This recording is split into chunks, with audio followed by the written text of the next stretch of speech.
বাংলাদেশ জাতীয় দলের পেস ইউনিটের কথা বলতে গেলে অবধারিতভাবেই আসবে স্পিড স্টার তাসকিন আহমেদের কথা। তবে ইনজুরি প্রবণতার পাশাপাশি অতিরিক্ত ওয়ার্কলোড ম্যানেজমেন্টের কারণে বরাবরই তাসকিন ইস্যুতে সমালোচিত হয়েছে বিসিবি। নানান সমালোচনায় তোপের মুখে তাসকিনের ব্যাপারে আরও যত্নশীল হয়ে ওঠে ক্রিকেট বোর্ড, যে কারণে টেস্ট ক্রিকেট থেকে তাসকিনকে দূরে রাখার পরিকল্পনা করে বোর্ড। কিন্তু বিসিবি না চাইলেও ফাস্ট বোলার তাসকিন চাইছেন টেস্ট ক্রিকেটের সঙ্গে সখ্যতা রাখতে।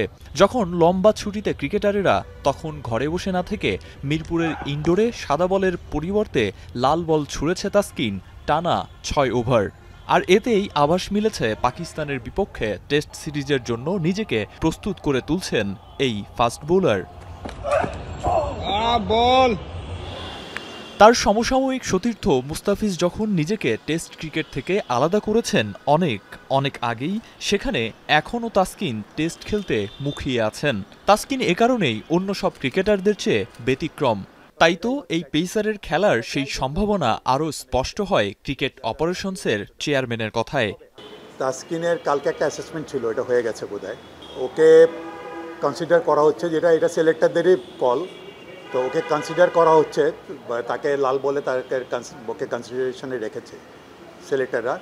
এবং সিলেকশনের ব্যাপারটা তো যখন নাকি ফাইনাল আপনারা টিম দিয়ে তখন বুঝতে পারবেন। বিসিবির এই ক্রিকেট কর্মকর্তা আরেক পেসার এবাদত হোসেনের রিহাবের বিষয়েও জানিয়েছেন।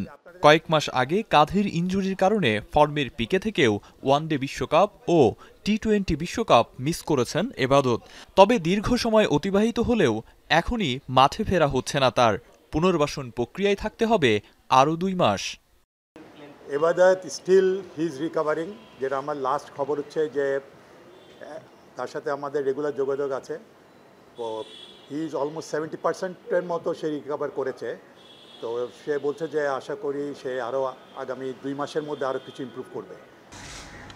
প্রায় 1 বছর হলো ইনজুরির কারণে আন্তর্জাতিক ক্রিকেটের বাইরে এবাদত হোসেন। আরিফুল ইসলাম সাহাব, এখন, ঢাকা।